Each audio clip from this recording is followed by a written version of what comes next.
A very warm welcome to you, and thank you so much for joining our Homeopathy 24/7 podcast. We are going to be speaking to an array of international guests who will share their knowledge and experiences of homeopathy with you. We will discuss all types of subjects such as remedies, symptoms, and stories of health. No matter where you are with your homeopathic journey, we aim to inspire you on your quest to natural health and living. The podcast is brought to you by Mary Greensmith, the founder of Homeopathy 24/7, which is a global platform connecting you with a homeopath wherever you are in the world, 24 hours a day. So let's get started with today's chat. Please welcome Mary Greensmith. Hello, welcome. It's lovely to see you all. Thank you very much for joining me. And I'm really pleased to be able to welcome back Heather. Thank you for joining us, Heather. How are you? Yeah, I'm very well, thank you. Really excited about doing another podcast with you, Mary. For free. Well, that's really good because you know that we just have a chat about homeopathy. But this time it is a little bit different because you have been very busy. Tell me what you've been up to. Well, I've started a new group alongside, well, not alongside, I've also got the Lyme group, which is my main specialisation. And my dear mother is at end of life care at the moment. And I'm not able to treat her homeopathically. And I was getting a bit frustrated, Mary, and I thought, hang on a minute, what can I do here? I can either keep this frustration or I can use it. So I decided very spontaneously to start this end of life care with homeopathy group so that I can help other daughters, help their mothers or sons help their, so that people can have some tools to support their loved ones at end of life using homeopathy. And that was really the motivation behind it. Yeah, it's just such a lovely idea, Heather, isn't it? Because really we don't often think about homeopathy at this time. And it is quite a different way to prescribe, isn't it? Yeah, I mean, that's what I'm looking at as well, is how does homeopathy for end of life care differ to what we're doing in clinic? So we might work constitutionally, which means we're going to look at somebody's family history, their full medical history, any kind of traumas that might have triggered something where the immune system started to go a bit awry. But with this, we're looking at what's going on for the person now. Yeah. And what can we put in place to relieve any discomfort and make their passing and their last few days a little bit easier to cope with. So we're looking at what are the presenting symptoms and what can we do? And these might be physical symptoms, and they might also be sort of mental emotional symptoms, fear or restlessness that you see quite a lot at end of life. And I found a really nice quote from Kent, and he says, when we've given up all hope, then we pay more attention to the most painful parts. We pay more attention to the local symptoms, to the group which causes the most suffering, and attempt to do patchwork. Patch him up a little and make him feel more like life, and he will go to the end with more comfort. And this is really what I've got in mind with this group, and also how the prescribing is going to be different. So we're going to be looking at things like maybe combination remedies, which we might not want to go down that path with constitutional treatment and working in clinic.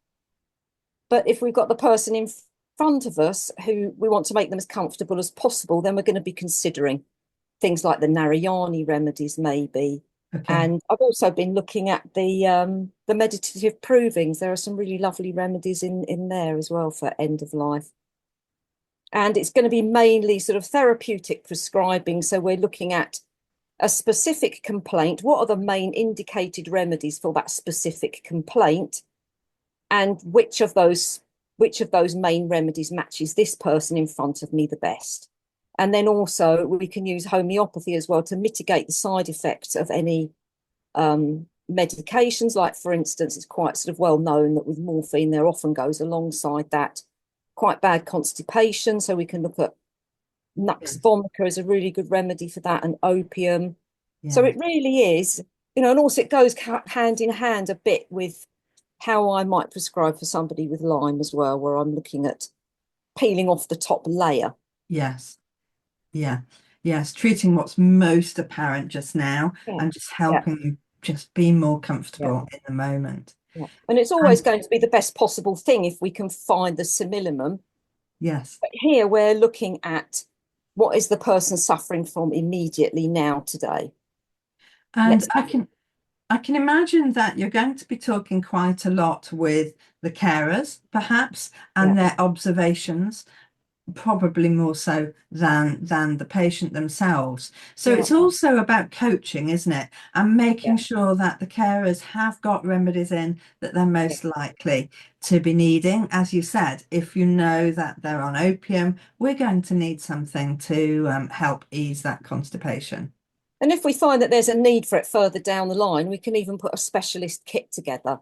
And I'm thinking that at some point I'll do an ebook which will go through what are the main symptoms that we see at end of life and what remedies are indicated, what are the best indicated remedies, with sort of guidance to help somebody choose what remedy they might need for whatever the complaint is.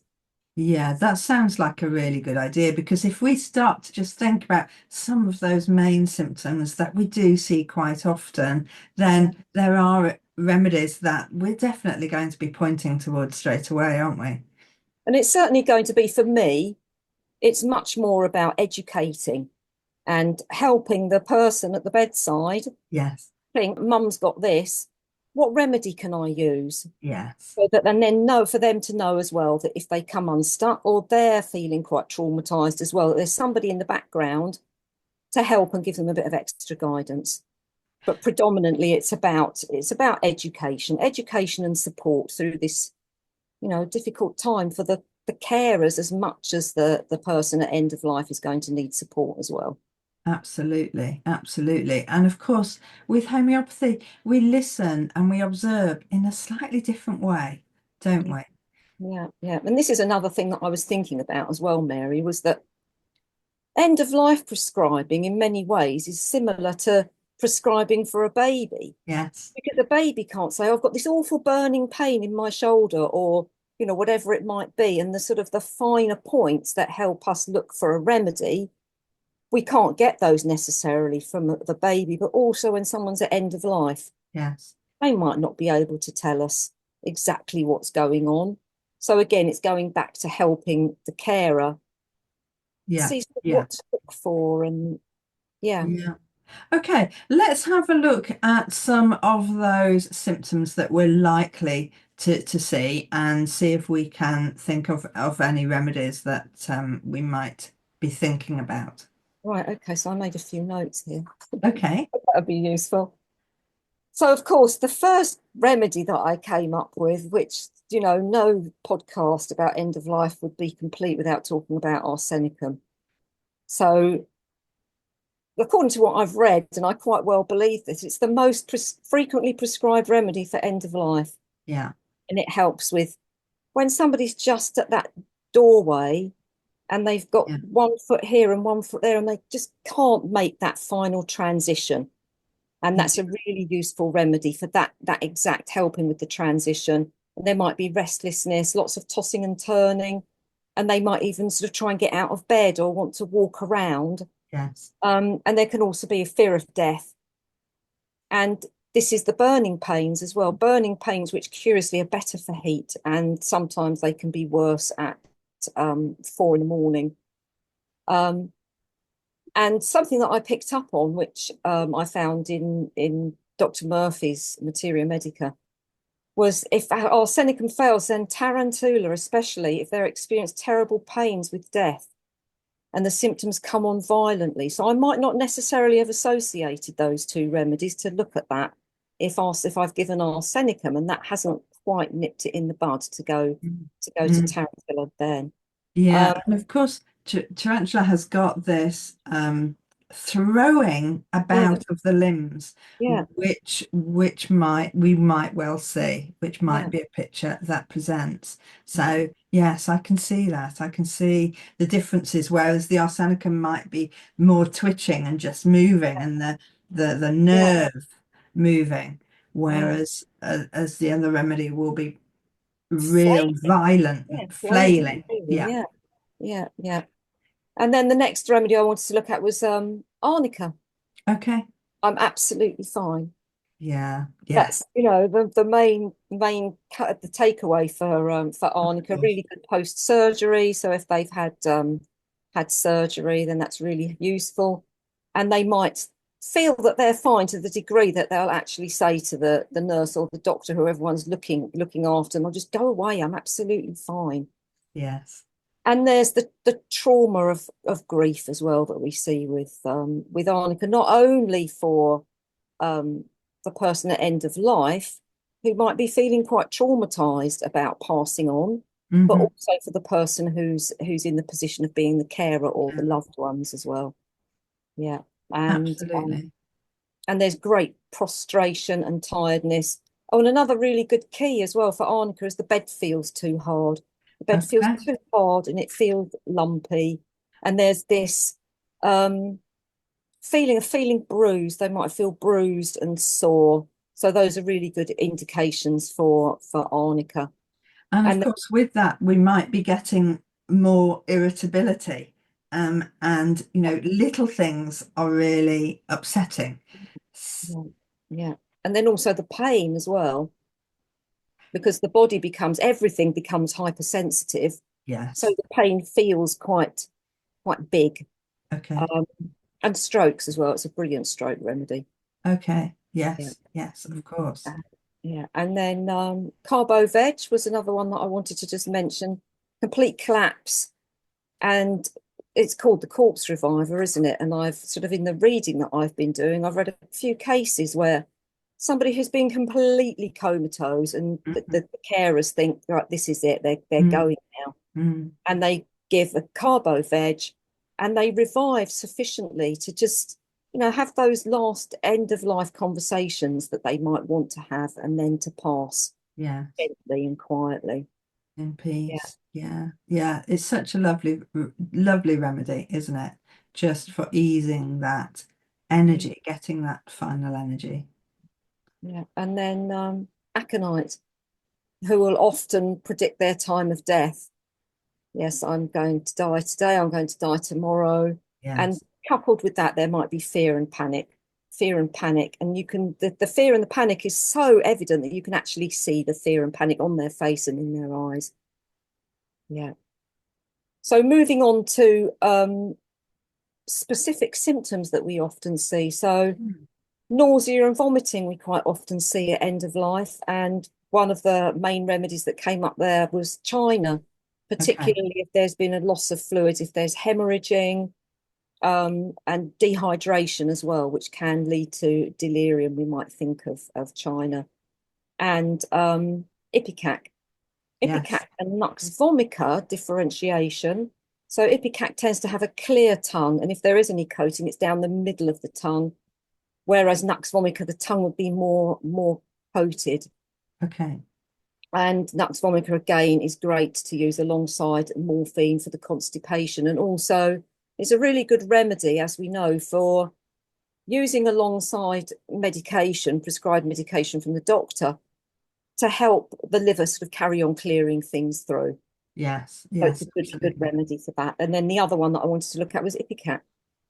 And one of the things in the picture for Ipecac was drug poisoning, especially from morphine. And there can be cramping as well, with a loss of appetite. And even the smell of food makes the person feel quite nauseous. And it's to the degree that they feel disgusted by the thought of food.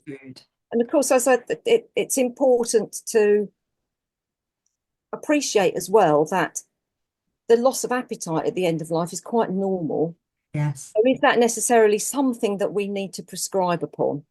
So this is again where the education and guidance is going to come in. So yeah, I'll be covering that in the group a bit more. So then the constipation, I've mentioned Nux vomica.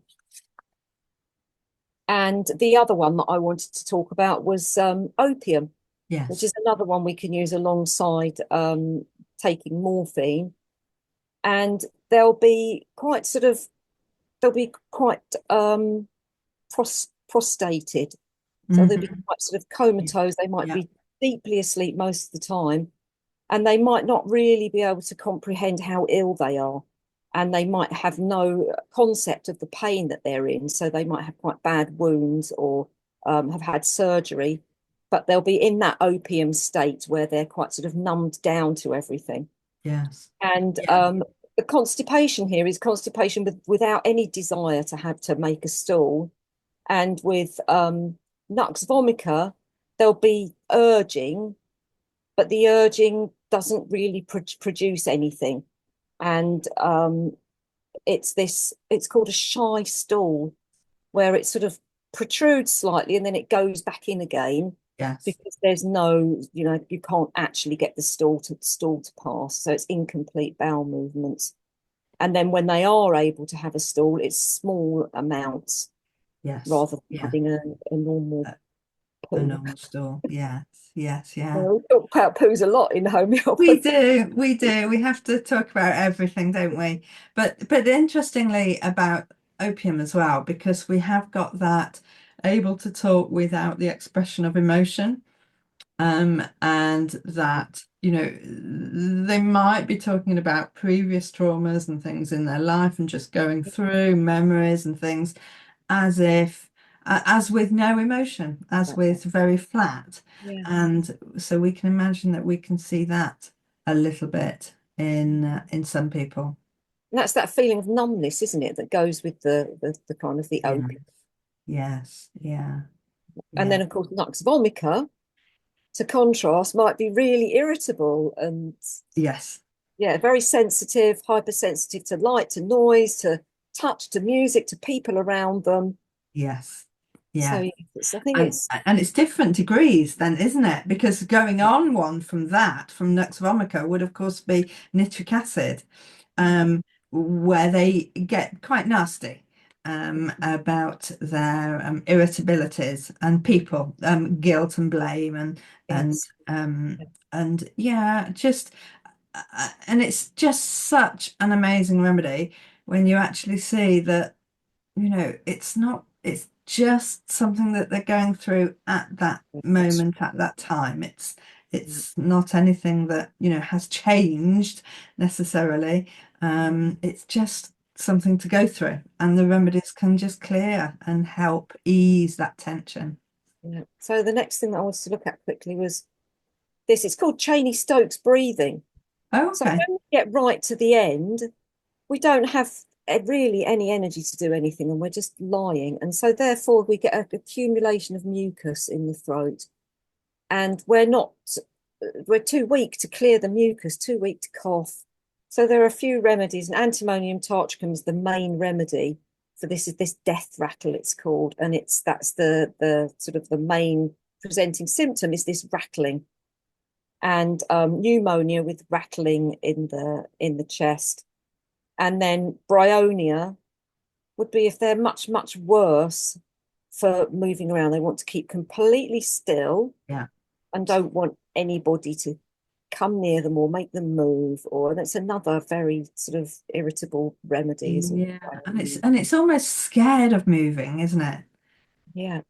And then a quick look at solanum, which I'm not familiar with that remedy. I don't think I've ever prescribed that. No. It can enable the person to actually be able to expel the phlegm. Oh, that's really interesting. Whereas the antimonium tartricum will help the phlegm to clear. Yeah. This will help the patient to actually expel the phlegm. And get it out. That's really. And then I thought I'd move on to have a look at bed sores, which, when somebody's been in bed and they're coming to the end, it's a big thing. And this was something that I got a message recently that my mum had quite bad bed sores. Yeah. Topically calendula. Yeah, of course. And mother tincture as well can be quite good because it's much more sort of drying than the ointment or a cream might be. Okay. And then lachesis, where the sores might have this dark bluish colour. Yes, of course. Yeah. And then arnica, the bed sores are especially on the hips. And again, there's this bruised, sore feeling though. Then I feel really sore. I feel as if I'm bruised. I feel a bit battered. And again, the colouring might be sort of bluish, blackish. Carbo vegetabilis came up again here. And it's interesting as well, looking at these remedies, that we might have several different complaints. And then we do find that one remedy covers everything. It is amazing, isn't it, when you look at these remedies, and this is why we are always going back to our materia medica, because when we look at a remedy in a different light with a different symptom, we see the whole remedy in a different way, don't we? And we might have read that, 20 times, 30 times, 100 times, but because it's not in front of us for this particular scenario, it passes us by. So you're right, just going through that, and you soon realize, well, this remedy matches this, and this, so it's got to be the remedy that you need right now. And of course, we learn the remedies the best by using them. Doing. Yeah, we do. Yeah. So then again, we've got Arsenicum album for bed sores, and they'd have an offensive discharge with ulceration, and the pain around the sores would be a burning pain. And again, this restlessness comes over. Yeah. Which and also then, goes, you could have it the other way around. With if their legs are restless in the first place, that might be producing the sore. Bed sore. Yes, of course. Yeah. And then silica. Where the pus builds up and we can't, the pus won't discharge. And then when it does discharge, the oozing that comes out is pussy. So there's sort of the normal sort of quite thick yellowy pussiness. Yeah. And then with Hepasulf, it would be oozing pus and blood. Okay, that's interesting. So there's blood as well between those. Yeah, both really good drawing remedies. Yeah. But that difference in the type of pus. And then again with the Hepasulf, they splinter-like pains, and you might have this feeling like there's something under the skin where the sore is, and the sores will be painful and inflamed and slow to heal. And then Pyonia with bed sores, which are specifically around the sacrum and the coccyx, and they'll be very sensitive and itching and painful and ulcerated as well. So another thing that I wanted to look at is often just before somebody passes, they might see relatives or friends or loved ones who have already passed. And this is it's almost like a door has opened to the other world, and they're able to see something that you might not be able to see. So the rubric in the MatMed is in the repertory is delusions dead person sees. Okay. And again, for some people, this might be something comforting. It might be, oh, my husband's here, or my mother's here.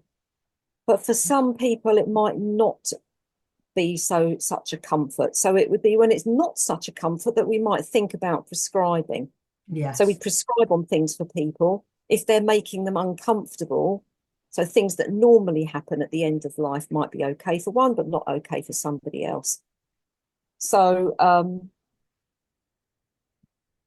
morning on waking was a sub-rubric. So if they wake up in the morning and they're frightened by these images that they're seeing of somebody, they might need Hepasulf. And with Hepasulf, there might come along some remorse. They might feel dejected and sad, and they might be crying. They might see somebody, and there's a situation that hasn't quite been resolved, and that's bringing that up. So we might think of Hepasulf then. Yeah. And then at midnight on waking, cannabis indica, which is a brilliant remedy for these kind of hallucinatory deliriums, for want of a better expression. And it's got this thing of having a double consciousness. So a dual state of nature where they have got one foot here and one foot there. So they're still here, and they've also partly moved on as well. And this can present like a sort of a drug-induced spaciness. Yes. So that Yes. they're really not quite here at all. So we might think of cannabis indica there. And then we've got agaricus. So the memory is active in the evening, and they've got sort of contrary symptoms where they might fear to be alone. But then there's also this fearlessness with a cheerfulness as well, which might not be, the carers might think, oh, this is a bit out of character, or this isn't really appropriate this time. And that, or there might be a sort of somebody being a bit silly and foolish, and then the opposite to that would be feeling depressed and sad. And one of the specific things it's got under the picture of agaricus is fear of ghosts. Ah, that's really interesting. Yeah. And of course, agaricus is such a big remedy for restlessness and nerve endings, isn't it? And movement. And yeah, I can see that being a remedy that actually fits 2 or 3 things at one time. And is going to be really useful. It's really interesting just listening to these remedies that we use for completely different scenarios being so important at this time.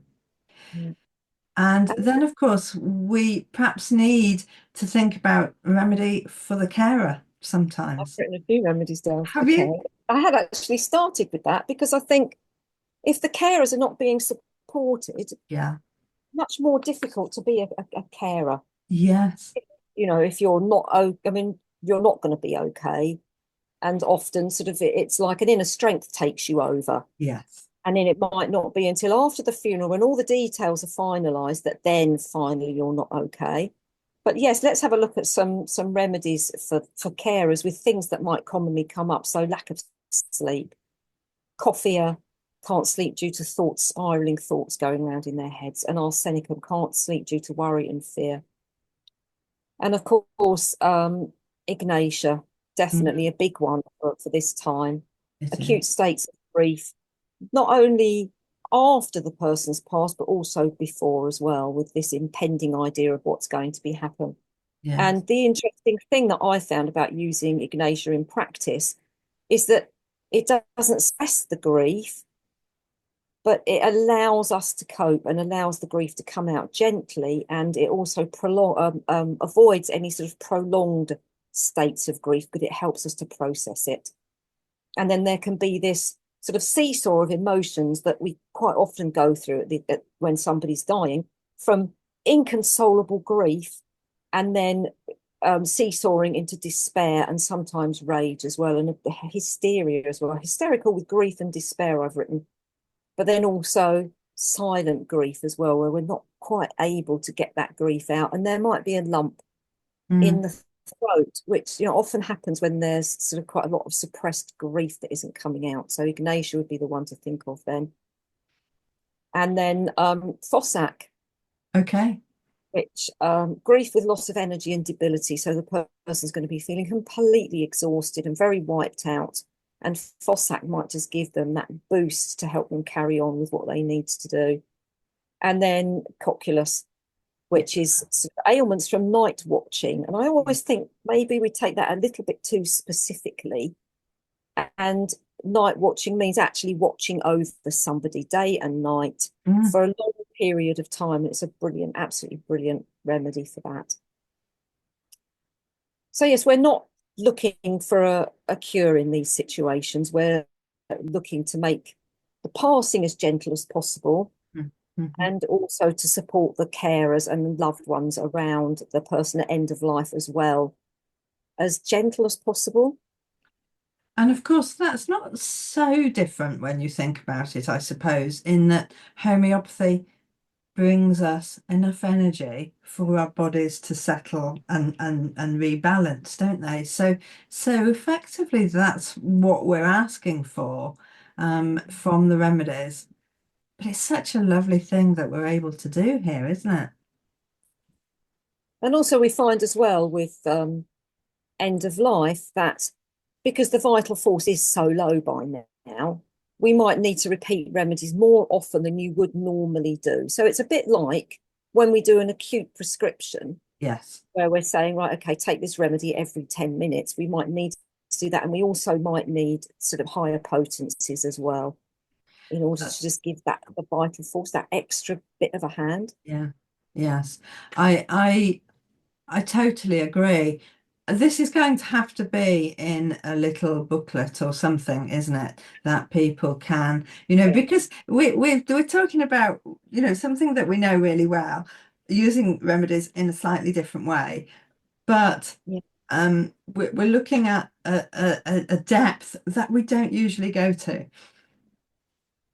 So also, of course, we often find as well that there might be this feeling that the person's holding on for something and they're not quite able to let go. We might try Arsenicum, that doesn't do anything. And there might be some unresolved issues. Yes. They haven't quite dealt with in their life. So we can use the homeopathy as well to bring some resolution there so that they can pass gently. Yeah. Absolutely. There might be things that they really want to say before going, and things for clearing as well. So just giving clarity of mind, for a few hours might be just a really important step during this process. So what we need to do is link to your group, first of all, underneath. We'll also put a link to your details as well, because as you said, this is going to be a coaching exercise, isn't it? It's going to be bringing symptoms and remedies together in a certain way, but also, as we know from our acute platform, there are times where actually, no, I don't want to find a remedy just now. Just please help me. Have somebody there who can provide the support that. And that's definitely the idea, that we're empowering people as much as we can to help find the remedies themselves, but just knowing that, we don't know how we're going to react. We don't know how we're going to be at the end of life of a loved one. And we might need a bit of extra support. So just knowing that somebody's there in the background as well to help with that. It's a really, really lovely idea, Heather. Thank you so much. It's just... Well, thank you to my mum, really, because she's the impetus behind this, and, using my frustration to help, see what we can do with other people. And of course, a lot of other people might be in that situation as well. And a remedy for them to help them through that time is obviously important. Good. So I look forward to seeing this grow and blossom, and because it's like a gentle hug, Heather, that's what you're doing. Yeah. That's definitely the idea. Yeah. Beautiful. Thank you so much. Thank you, Mary. Thanks for having me. You're welcome. Thank you, Heather. It's been great talking to you as always, and I know that you're going to be helping a lot of people in very difficult circumstances. Now, next week, I'm going to be talking to Dr. Anthony De Pontis. Dr. Anthony has got a thyroid chronic autoimmune disease community, and he's just setting up a new membership to help his community understand the importance of addressing the cause of your chronic disease, finding out what those symptoms are really relating to and what really needs to change in order to change your health going forward. So it's going to be a really interesting session. I do hope you can join us. Please, can I remind you, it is really helpful if you can subscribe to our channel, if you can leave a review, and obviously write a comment and tell us what you would like to hear about. It's really good getting your feedback, and it really helps our community if we have subscribers. Thank you so much. I do hope you've enjoyed these episodes, and I do hope you can subscribe to our channels. Now, there are various ways for you to listen to our podcast or watch it on video on YouTube. So whether it's iTunes, Spotify, or YouTube, please do subscribe and please do leave us a review. If you leave us a review on these platforms, then more people will see our podcast. We just want more people to share the joy of homeopathy. It's a choice that everybody should know about.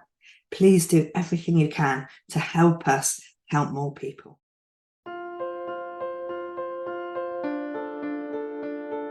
We hope you enjoyed today's episode and look forward to listening to our next one.